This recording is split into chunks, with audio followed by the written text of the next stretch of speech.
વાંસ મિત્રો, તમે આ નામ તો સાંભળ્યું જ હશે। તે જંગલોની સાથે સાથે ખેતરોમાં પણ જોવા મળે છે। તેની ખેતી મોટા પાયે થાય છે અને તેમાંથી સેંકડો વસ્તુઓ પણ બનાવવામાં આવે છે। જોકે તેની ખેતી કરવાની પદ્ધતિ પણ અનોખી હોય છે, કારણ કે તેને ખેતરોમાં વાવીને તમે તેમાંથી સેંકડો વર્ષો સુધી વાંસ કાઢી શકો છો। પરંતુ શું તમે જાણો છો કે વાંસની ખેતી કેવી રીતે થાય છે અને તેમાંથી કઈ કઈ વસ્તુઓ બને છે? તો મિત્રો, સૌથી પહેલા અમે તમને જણાવીએ કે વાંસની ખેતી કેવી રીતે થાય છે। મિત્રો, વાંસનો છોડ વિશ્વમાં સૌથી ઝડપથી વિકસતા છોડમાંથી એક છે અને તે સામાન્ય રીતે તમામ પ્રકારની આબોહવામાં ઉગાડવામાં આવે છે। અને તમારી જાણકારી માટે તમને જણાવી દઈએ કે ચીન વિશ્વનો એવો દેશ છે જ્યાં વાંસની સૌથી વધુ ખેતી થાય છે અને ભારત બીજા ક્રમે આવે છે।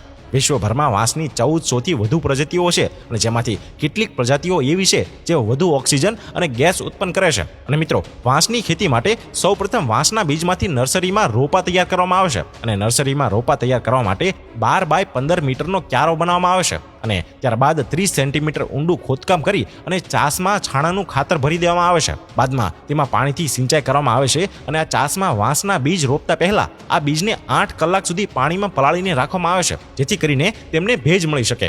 આ પછી તેને બહાર કાઢીને ખાડાઓમાં રોપવામાં આવે છે અને થોડા દિવસો પછી આ બીજમાંથી નાના એવા છોડ ઉગવા લાગે છે। હવે આ તૈયાર છોડ ખેતરોમાં વાવવામાં આવે છે। જોકે વાંસના છોડ કોઈ પણ પ્રકારની જમીનમાં ઉગાડી શકાય છે, જેમ કે જમીન ભેજવાળી હોય કે રેતાળ, ગમે તેવી માટીની જમીન હોય તો પણ તેની ખેતી સારી રીતે કરી શકાય છે। આ સિવાય વાંસ ગરમ તાપમાન અને ઉષ્ણકટિબંધીય વાતાવરણમાં છોડ સારી રીતે વિકાસ કરે છે અને આ વાતાવરણમાં વાંસના છોડ દરરોજ 3 ઇંચ સુધી વધે છે, જ્યારે વાંસના છોડ ઠંડી અને ભેજવાળી સ્થિતિમાં પણ સારી રીતે વિકાસ કરે છે। અને મિત્રો, શરૂઆતમાં જ આ છોડને ભેજની જરૂર પડે છે, પછી તે ઓછા પાણીમાં પણ વિકાસ કરે છે। જ્યારે છોડ મોટા થાય છે ત્યારે તેને સૂકા કાર્બનીય પદાર્થો અથવા તો સૂકા પાંદડાઓને ભીંજવીને તે છોડની આસપાસ ઘાસની જેમ ફેલા દેવામાં આવે છે, જેનાથી તેમાં ભેજ જળવાઈ રહે છે। અને આ છોડને સડો એટલે કે નકામા છોડથી બચાવવા માટે તેમને દૂર કરવા જરૂરી છે। જો આમ ના કરવામાં આવે તો વાંસની વૃદ્ધિ અટકી શકે છે। હવે તમને જણાવી દઈએ કે વાંસનો પાક તૈયાર ન થાય ત્યાં સુધી આ પ્રક્રિયા કરવામાં આવે છે અને વાંસનો પાક સૌથી ઝડપથી વિકસતા પાકોમાંનો એક છે અને તેને લીલું સોનું પણ કહેવામાં આવે છે। જોકે વાંસનો પાક 5 વર્ષમાં તૈયાર થઈ જાય છે, પછી તેની લણણી કરવામાં આવે છે અને તેના માટે ઘણી રાહ પણ જોવી પડે છે। પરંતુ આ પાકને એકવાર રોપ્યા પછી આમાંથી ઘણા વર્ષો સુધી પાક તૈયાર થાય છે।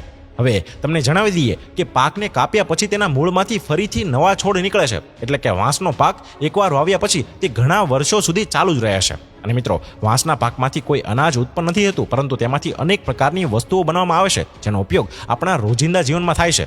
હવે અમે તમને જણાવીએ કે વાંસમાંથી કઈ કઈ વસ્તુઓ બનાવવામાં આવે છે અને તેનો ઉપયોગ ક્યાં થાય છે। મિત્રો, વાંસની લાકડીઓને વાહન વ્યવહારની મદદથી ફેક્ટરીમાં લાવવામાં આવે છે અને ત્યાં આ વાંસમાંથી માત્ર એક જ નહીં પરંતુ અનેક પ્રકારના ઉત્પાદનો બનાવવામાં આવે છે, જેમાં પ્લાયબોર્ડનો પણ સમાવેશ થાય છે। તેને બનાવવા માટે વાંસને મશીનની મદદથી નાના નાના ટુકડાઓમાં અલગ અલગ કરવામાં આવે છે અને પછી મશીન વડે પોલિશ કરી અને સૂકવવામાં આવે છે। પછી પ્લાયબોર્ડના આકાર પ્રમાણે ફોલ્ડ કરવામાં આવે છે અને પછી તેના પર ગુંદર લગાવીને ઘણી સ્ટ્રીપ એક સાથે સેટ કરવામાં આવે છે અને આ સિવાય તેમને એક નિશ્ચિત આકાર માટે એક મશીન દ્વારા ચારેય બાજુથી કાપવામાં આવે છે અને આ રીતે પ્લાયબોર્ડ બનાવી શકાય છે। અને દરવાજા, ટેબલ અને અન્ય ઘણી બધી વસ્તુઓ આ પ્લાયબોર્ડમાંથી બનાવવામાં આવે છે, જે ખૂબ જ મજબૂત હોય છે। અને મિત્રો, પ્લાયબોર્ડ ઉપરાંત વાંસમાંથી સ્ટ્રો પણ બનાવવામાં આવે છે। આપણને પાણી અથવા કોઈ પણ પ્રવાહી પીવા માટે સ્ટ્રોની જરૂર પડે છે અને આજકાલ તે ખૂબ જ લોકપ્રિય પણ છે, કારણ કે તે પર્યાવરણ માટે ખૂબ જ સારું છે, ઉપરાંત તે સ્વાસ્થ્ય માટે પણ ખૂબ જ સારું માનવામાં આવે છે, તો તેનો ફરીથી ઉપયોગ પણ કરી શકાય છે। અને મિત્રો, સ્ટ્રો સિવાય ફર્નિચર પણ વાંસમાંથી બને છે, જેમ કે કબાટ, પલંગ, ખુરશી, ટેબલ અને સોફા અને કાગળ પણ વાંસમાંથી જ બને છે।